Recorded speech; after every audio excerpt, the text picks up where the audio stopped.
let's continue going. I'm very interested in this.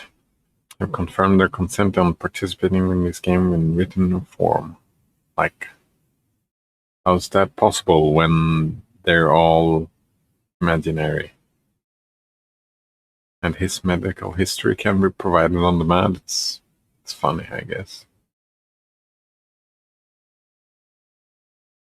All right. We're the night of day 4. All right, we just went to the old abandoned place looking for Shurik, I think the guy's name is. All right. Paint peeled off the walls.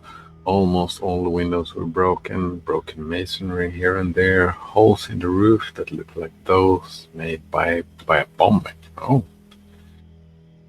In front of the building was a little garden surrounded by a rusty fence. Apparently, once it was a playground with a merry-go-round, swing, slides, and other Soviet attractions. The time is cruel. All of them were broken and mutilated by corrosion. The grass was so tall that it almost came up to my waist. The moon looked out from behind clouds and illuminated the old camp. It seemed like everything came back to life. Windows shone with a new glass, and walls looked like they'd been painted with fresh paint. I heard playful laughter. Oh, he imagined playful laughter. Saw imagined translucent children joyfully running and frolicking in the yard. Strict camp leader on the threshold, holding a basket with ripe apples in her hand, the old cleaning lady taking a nap in the shade. It sent chills down my spine. Of course. Oh, sorry. My imagination was just playing tricks, but the old camp itself was so similar to all the post-apocalyptic pictures I had seen that these visions were no surprise. I stood undecided for a long time before I dared to go further. After all, I'm here to find Shurik, though I still don't get what he might be doing here, if he even is here. A boot somewhere nearby doesn't mean anything. Yeah, his friend found a boot in the forest on the path over here. However, if he was not eaten by wolves, for some reason it seemed like there were no wolves in this forest. Probably are no wolves here. This must be the only place where he might be hiding.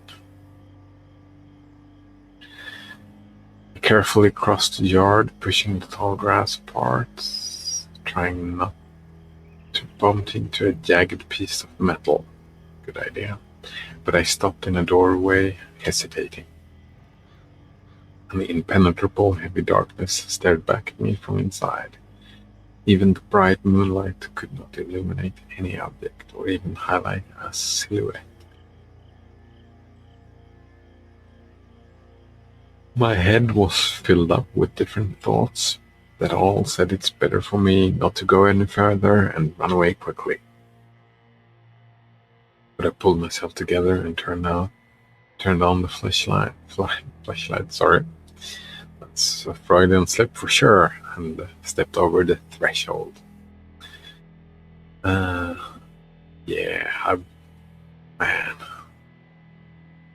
being out in the woods and abandoned buildings in the middle of the night, it's fucking scary, man. Practice being brave. Inside the building looked like a typical kindergarten. Still remember my childhood days, and so everything here looked very familiar. sleeping room with lines of sleeping room with lines of beds. Oh, right, standing close to each other. A large playroom, toilets, a dining room, and utility rooms. Signs of the past children's joy were seen everywhere. From time to time, the flashlight drew my attention to a decaying doll, or a plastic toy car, or a punctured rubber ball, or a broken rank of tin soldiers. There was a book on a table, faded with age. I flipped through a few pages. It was a story I had read a long time ago, back in my childhood. Something about the war.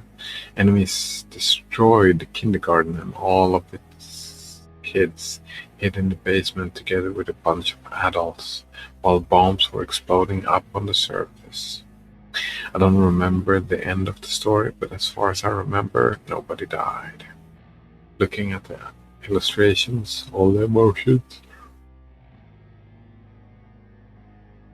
fear, sadness, sympathy for the poor children, and the sense of hopelessness, which I had experienced while reading this book, came over me. It is strange that under exactly these conditions, right here and now, I found this book. Probably there is somebody who manages this ongoing story.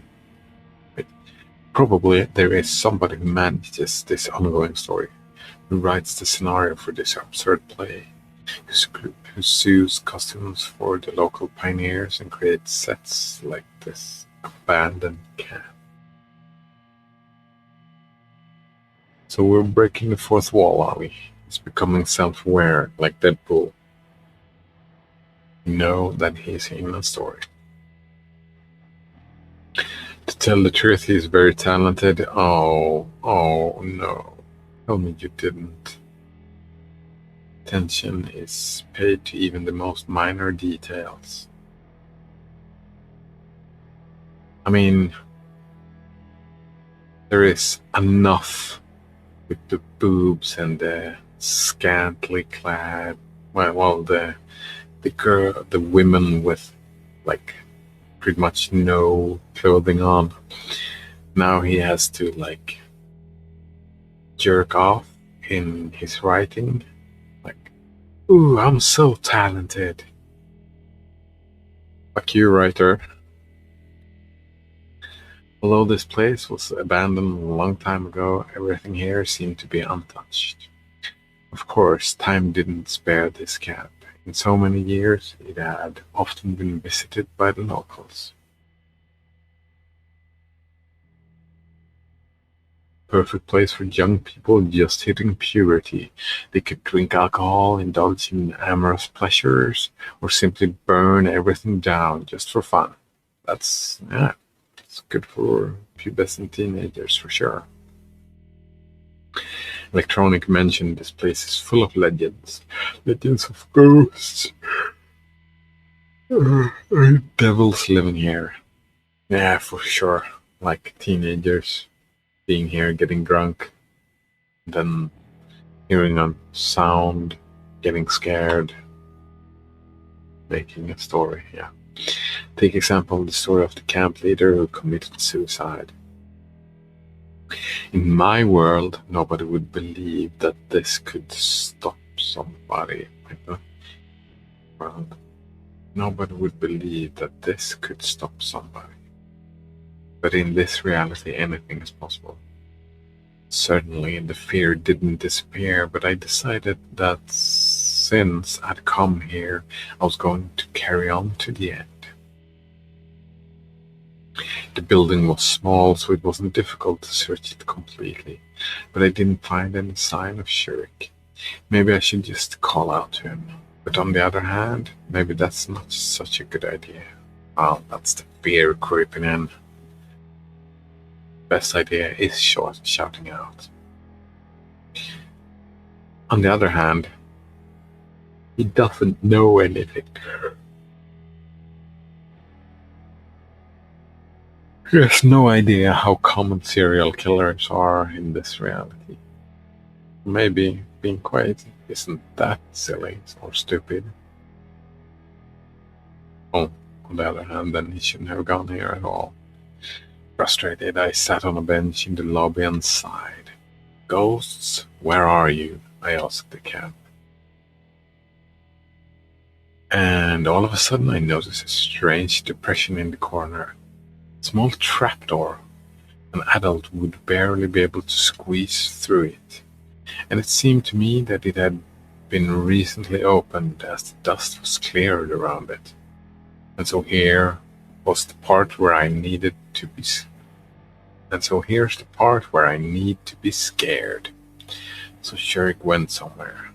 Might be lurking beneath the trapdoor. Basement? What would he be doing there? Jump scares. Pulled open the hatch and pointed the flashlight into the darkness. There was a ladder going down a couple of meters, ending in a concrete floor. There was a low, narrow corridor disappearing into the darkness. I hesitated for a long time. On the other hand, I had absolutely no desire to go down there, but on the other hand, if Shurik was really there, I swore loudly and began to descend. Downstairs, it was so dark that even the flashlight didn't help me much. A low ceiling and wires extending along the walls, broken lamps, clad in iron bars. I've seen it all somewhere. I slowly started to move deeper into the dungeon. The path went down, and after a few dozen meters, ended at a stairway with high steps. Soon I found myself in front of a massive metal door. There was a sign painted on it. Oof, that's like a scary sign. I looked closely and realized that it was a biohazard sign. Is that a biohazard? Isn't that a radiation sign? This, right? Isn't this radiation? Whatever. No one. Well, actually, now I'm curious. I'm sorry. I gotta know. Biohazard symbol.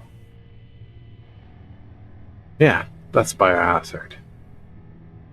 And radiation.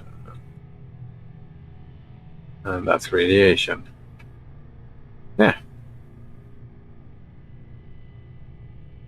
Called it. I knew something. No wonder. If the old camp was built after the war and it lasted until the 70s. So it's an ordinary bomb shelter and there's nothing to be afraid of. Yeah, bomb shelter. However, those thoughts made me even more scared. I made a decision and opened the door, which immediately shut with a sharp sound as soon as I stepped through the doorway. Did you really step through it? God. I shuddered strongly, and my hands began to tremble and my vision dimmed.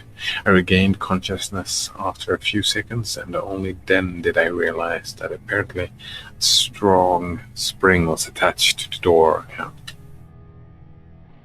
I found myself in a quite spacious room. Oh. I would have guessed it would have been much bigger, to get all the children and stuff in there. Like, this is just a small bomb shelter. Weird. Just for 2 people? In the beam of the flashlight, I could see a bunk bed, some cabinets along the walls, and several devices of unknown purpose located in the far corner. Seems like this bomb shelter has never been used. Nobody ever came here. The beds were made, which is strange in itself. I carefully looked around the room several times. The cabinets were filled with gas masks, chemical protective suits, dry rations, various domestic odds and ends. The devices which I at first could determine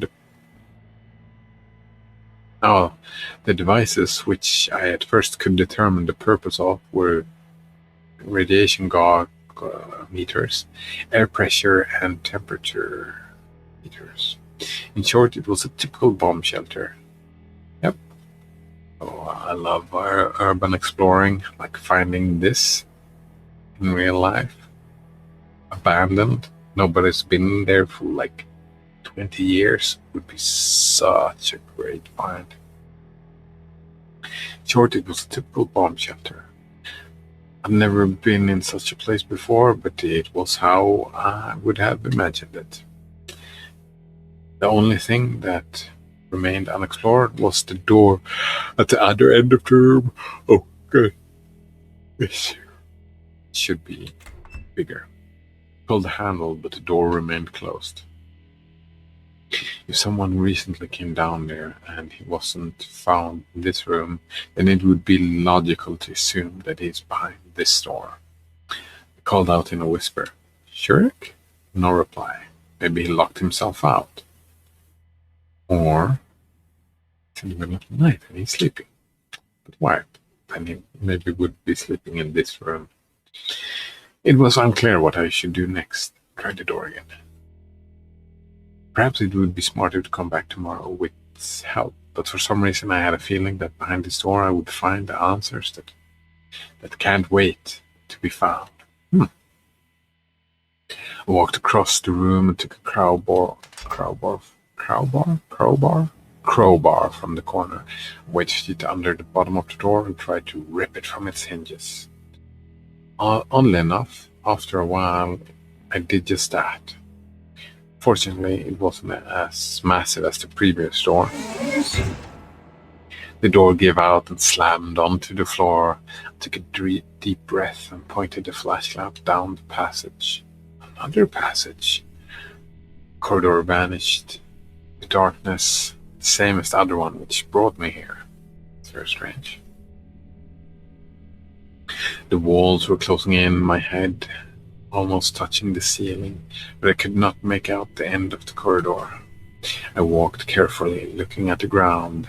This was the reason that I did not fall into the pit. All right. He found the pit. The hole was about 1.5 meters in diameter, and there was earth at the bottom of it instead of concrete. It's train tracks. It seems that the hole was caused by an explosion. It wasn't too deep. I could easily climb out later. Oh, good. After I jumped into the hole, I found myself in something that resembled an old mine. All right. Yes. The walls and the ceilings were reinforced with wooden beams. The tunnel was so long that my flashlight was insufficient. A few minutes later, I found myself at the crossroads. Too dangerous to go any further. I could get lost. I decided that it would be a good idea to somehow mark the place. Yeah, that's good thinking, dude. Very good thinking. Mark the place from which I would begin my journey into the labyrinth. So I picked up a stone and made quite a big notch on the wall. So, fuck me. Do I really have to pick? I mean, the arrow is pointing left. So let's go left. I wonder if I have to remember. It seems like there's another fork in the road. Go left again. I came to some kind of miner's camp. Picks and helmets everywhere. A rusty wagon stood in the corner. All the items were so old they dated from the beginning of the 20th century rather than the middle. So this really is a mine, which means I could wander around here for ages without finding a way out. But I sensed that exit was somewhere nearby and went further. Seems there's another fork in the road.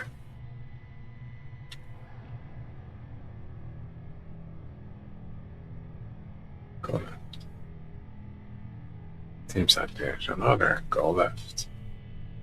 Seems like there's another fork in the road. Go left.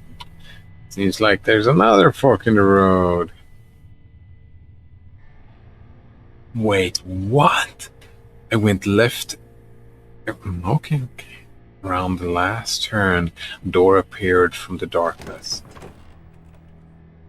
I opened it and went inside a small room. Nobody was here except Shurik. Somebody was here, who sat in the corner. Shurik! He stared at me with eyes full of horror. Ah, don't come near me. Shurik, it's me, Semyon. I won't give up so easily. He grabbed a piece of a reinforced bar from behind his back and started waving it around. Shurik, what's wrong with you? Calm down. First you bring me here, I don't. Then you take me through this mine, and now you're pretending to be Semyon. What is going on? Must have gone completely nuts. Sure, calm down. Nobody's pretending to be me. I really am me. Tried to talk as calmly as I could, but I was almost feeling more nervous than him. Semyon, he squinted. Is that really you? Yes, and now tell me what happened. How did you get here? Shurik recovered his breath and started to talk. I needed some parts for the robot, and I heard there was a bomb shelter in the old camp, and there could be some instruments. So I got up in the morning and went. He stopped for a minute, trying to deal with the trembling of his hands. I found suitable parts, but then I read primal fear in his eyes. The voices. They told me to go here. I went down the mine. Then they were telling me to go to the right, then left and right, and left and right, and left. He started to laugh hysterically. But now they won't get me. I'll stay sitting here. They won't find me down here. He once again started to wave his pipe in the air. Shurik, there's no one there. I wasted quite a lot of time walking in the mine like you, but I didn't hear any voices. He fixed his eyes on me. Then you're with them. Shurik rushed towards me. I was just barely able to dodge him. But the flashlight wasn't as lucky, and it took the full force of Shurik's blow. We found ourselves in complete darkness. Now it was my turn to lose my mind. What have you done, you idiot? I lashed out with my hand in the direction where I expected Shurik to be, but to no avail. Now we will both die down here. I got nothing but silence in return, and then a quiet, hysterical laugh. It's alright, that's fine. I know where the exit is. Follow me. Follow you where? I can't see a damn thing. Follow my voice. I had no other choice. Here, Shurik's voice was heard from somewhere further on. How do you know where to go? I have walked all over here. And why didn't you leave? The voices. Quiet, they can hear us. In theory, I could believe that there are some supernatural forces here. In the Sovinionok camp, they'd just be a daily occurrence. But there was no reason to panic yet. Though my hands were shaking non-stop here. I slowly followed his voice and eventually lost track of time. We could have been roaming for a few minutes or a few hours. Finally, a dim light appeared in the distance. We're here. We reached the wall. The way towards freedom was blocked by a lattice on the ceiling. I pulled myself up and recognized the square from the bits of landscape I could see. Lift me up. Shurik obediently followed my request. I started to hit the grating with my fist so hard that in just a few strikes my arms were all covered in blood. but in return the grating gave way and pushed open. A minute later we were out on the surface behind the monument of Genda. When I saw this grating before, I had no idea that there would be catacombs below it. "They will come for you," Shurik said. I fell to the ground, exhausted. "Who?" "They will come," said Shurik again and ran away. I was so exhausted that I could not even be bothered thinking about some voices or recalling the forsaken camp, the bomb shelter, or the mine. Almost unconscious, I reached the camp leader's cabin, but I couldn't go to bed right away. "Well, look who's here." "Olga." I started tiredly attempting to cut the explanation to a minimum. "You said you were going for a walk, but instead..." And I was going to call the police, and... "Olga, can it wait until tomorrow? I'm really, really tired." The camp leader eyed me all over. "Okay, fine." I was a bit surprised that she agreed so fast, but I decided not to waste this opportunity and quickly turned the light off and darted under the covers.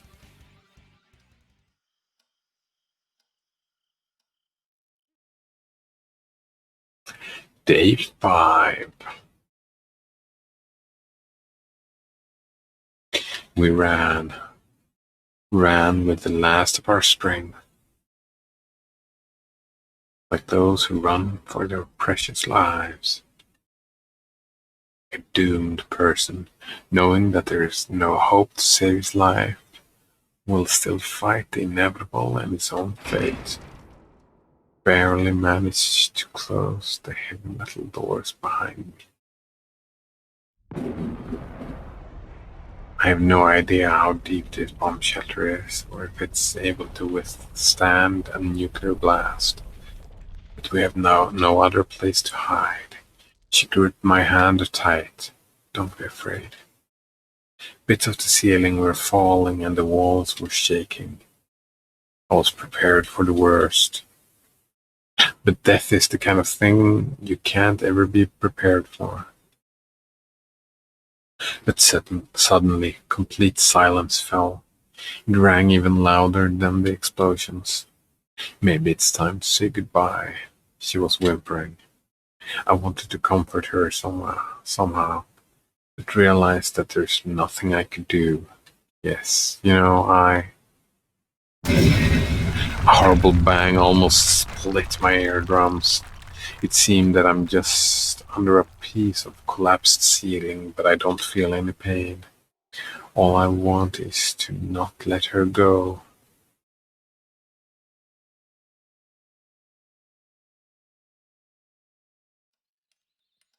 I woke up in a cold sweat, short of breath and grasping for air.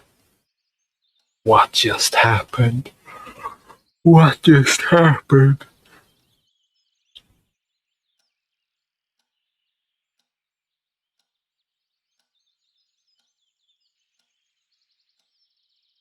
I have no idea what's going on. No idea whatsoever. I woke up in a cold sweat, short of breath, grasping for air. It took me some time to come to my senses. It was a dream. It was just a dream. Was it? My questioning mind, however, refused to believe it. Who was that girl with me there? I didn't want to let go of her hand so desperately. Sadly, I couldn't recall her at all. The clocks were showing a few minutes past 10.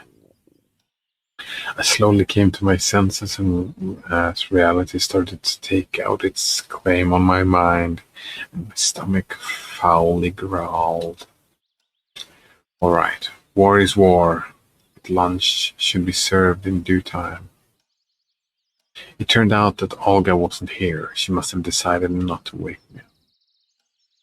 Well, thanks. Go out to our camp leader for this. After yesterday's adventures, I had to have some rest. Last night was remained a blurry memory. which I really didn't want to think about. It is now more important to find something to eat and to wash myself exactly, because a pioneer must always be clean and tidy. Though I would agree with this principle even if I wasn't a pioneer. As a matter of fact, I'm not. On my way to the washstands, I met Electronic. He started to wave his hands and ran up to me. Good morning. Thank you for finding Shurik. Without him, I don't even... It's nothing. Also a bit embarrassed. No, really, don't be shy. The country must be proud of its heroes. And what about Shurik? How did he look this morning? Is he all right? After yesterday's craziness, I thought such a question was completely valid. Yes, absolutely. The only thing is that he can't remember anything. Can't he? I wasn't surprised at all. He says that he went to the abandoned camp yesterday and then woke up in his bed this morning. I mean, he remembers nothing between the two events. I see. All right, then. You missed breakfast, right? Oh, fuck. To Red Dawn. Electronic smiled in a conspiratorial way. Thanks, I'll come, probably. I had to wash myself first anyway. We'll be waiting. He waved at me and left to carry out his own business. There was nobody near the washstands. The water turned out surprisingly warm today. It's been warmed up already, I guess. Having my face washed, I realized that it wouldn't be easy to wash the rest of my body here. Maybe I should go to the showers. Since there's nobody here, I turned the tap in such a way so the water streamed parallel to the ground, and I started taking off my clothes. What if somebody sees me? Well, I'll rinse and dry myself quickly and put on my clothes. The water, which seemed warm on my hands and face, felt bone-chillingly cold on my body. The whole washing process took no longer than 10 seconds, and I started to wipe myself quickly afterwards. But I didn't manage to finish anyway. There were voices coming in from the direction of the footpath. The only solution came to me in a split second. I grabbed my clothes and dashed into the bushes. A moment later, Alisa and Liliana appeared near the washstands. You could have done it by yourself. Why did you bring me here? Is it a big deal for you? Fine, let me. I peered at them and noticed that they were both covered in red paint. What a surprise. I wonder how they managed that. Alisa opened the valve and started to rub Uliana's back. Take off your bra. What if somebody sees us? What, is there anything to see? She grinned. Okay, just be quick. It was true that there wasn't much to look at, but even so I stared at the girl narrowly. It was a pity that they were standing with their backs to me. A minute later, Alisa managed to wash off all the paint. I'm done. Thanks. You're welcome, Alisa replied lazily. Listen, let me try on yours. She pointed at Alisa's bra. It won't fit you for sure. Well, I'd like to try anyway. But out here, there's nobody here, right? Liana looked my way and smiled archly. I was absolutely sure she couldn't see me in these bushes, but enough with this nonsense. Liana wasn't listening to her anymore and grabbed Alisa's bra with a dexterous move instead. Now, I have to confess, I had something to look at. I watched the two girls chase after one another around the washstands with bated breath. Alisa covered her breath with her hands so I could barely see anything at all. I leaned forward and stumbled over a stone, falling out of the bushes. Alisa and Uliana stood frozen, staring at me. I tried to cover my nudity with my guilty face. The tableau lasted for a few seconds, then Elisa took her shirt and somehow put it on in an instant. You, her face gone from red to purple. It looked like she would explode by a nuclear blast any second. The only thing I wanted was to disintegrate into atoms and to get as far from the epicenter as possible. He was sitting there the whole time, so she did notice me then. You, and I accidentally, if you know what I mean. Elisa rushed at me, covering my butt with one hand and holding my clothes with the other. I ran into the woods.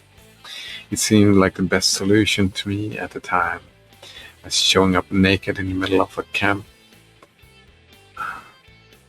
As showing up naked into the middle of the camp, accompanied by two screaming girls, wasn't a good idea.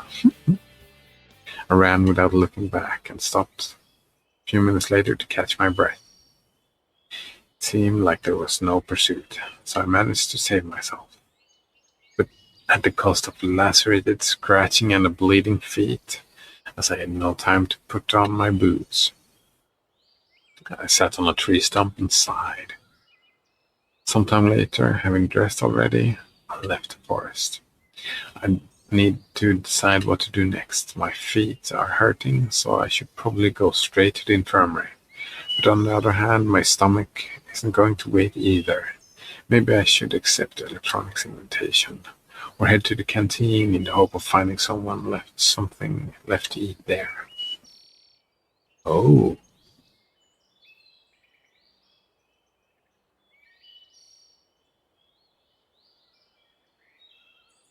Well, I mean, I don't know how much he's bleeding. Does he need to go to the infirmary at all?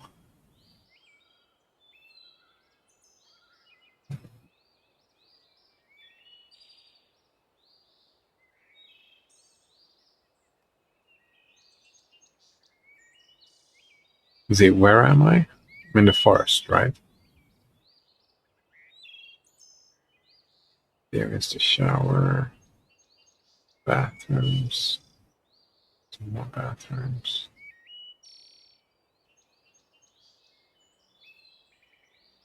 So we was here, ran out to the forest. So he can walk back this way through this path.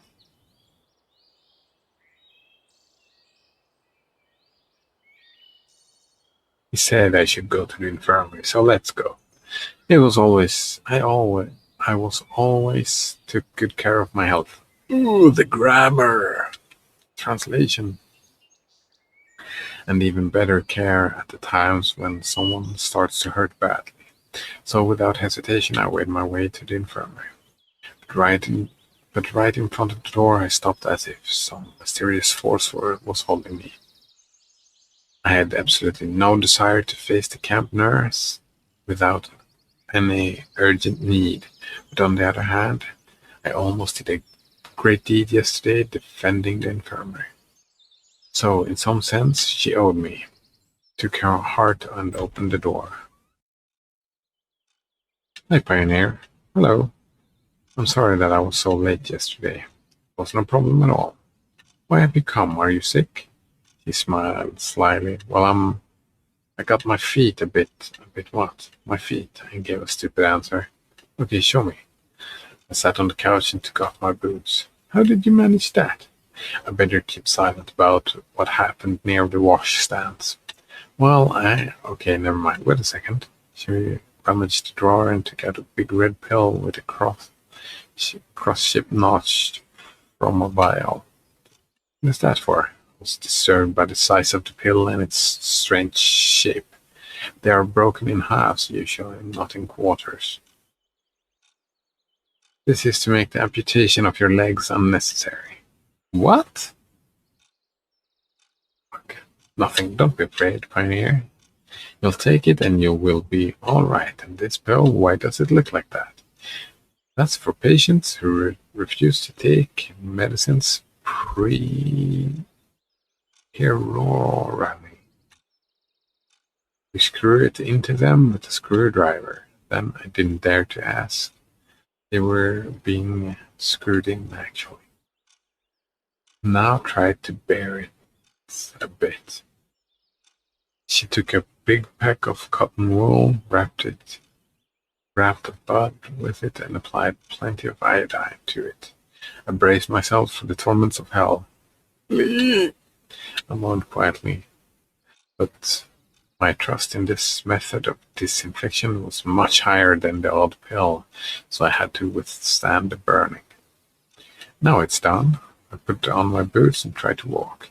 My feet were still hurting, but the sharp pain was gone. Thank you. Don't mention it. Drop in any time, pioneer. I said goodbye and left the infirmary. My health problem was solved. It's the right time to eat now. The day has just started and I've gone through so many things already. But I did it, and now I have legitimate grounds to fill myself up. Today I was the last one, so I could choose a free table. Lunch included pea soup and mashed potatoes with fish. It was a major disappointment to me, as I don't eat fish in any form, and hence will get a fewer calories than usual. Soon Slavia and Lena came to my table. Can we? She smiled nicely. Yeah, sure. I stood up and pulled out a chair for her. Please. I was in an excellent mood at that moment. Enjoy your meal. Saying that, Lena began staring at me and continued for some time, but then, after realizing how odd she looked, switched to her plate. You too? Do you have any plans for today, Semyon? Nope. I gave her an honest answer, as I indeed had no plans, except for searching for answers, but that was more like a global goal. Do you want to take a boat ride to the island with us? The island? Well, I think I've seen it from the pier. For what? Olga asked us to gather some strawberries. Oh man, I love strawberries. Wonder if I'm gonna have some strawberries for lunch. I usually eat muesli for lunch with bananas, but maybe strawberries with muesli. There are a lot of strawberries there, and they're all so delicious. I could imagine the taste without even eating it, just by looking at Slavia's face. Strawberries. What are those for? I don't know, but it's indeed a great idea. Well, indeed it is. Moreover, I haven't been to this island yet. Yeah, sure. Within minutes, we were already standing at the pier. Well, here's the boat. Hang on, I'll go fetch the paddles now. I was left face to face with Lena. Do you like strawberries? Well, not really. I don't like strawberries, but they're tasty. Lena smiled. I see. I didn't know what to say next, how to continue the conversation. If Slavia didn't come back, we would probably sit here till the evening without saying a word. Here you go. She handed me a pair of hefty paddles. Yeah, thanks. We got into the boat, I untied it and pushed off the shore and tried to start paddling. And where exactly are we heading to? Right there, she pointed her finger at the island. That island is named the closest one. I wonder what captain gave it such an original name. Well, the island is indeed close to the shore. Aye, aye, Captain.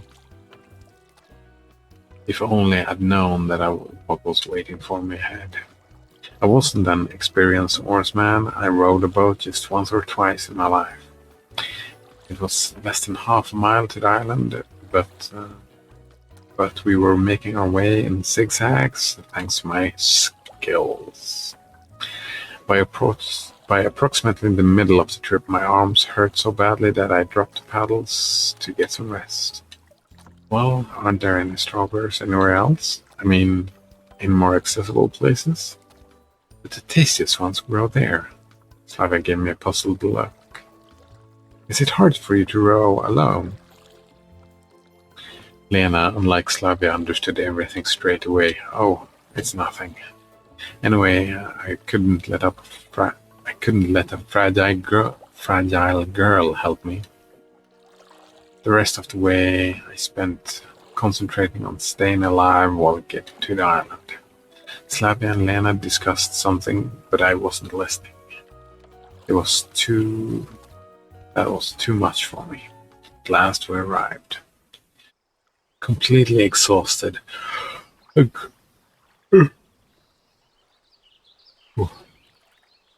Completely exhausted, I got out on the shore and looked at the boathouse. Actually, let's save here. Save game. Yes.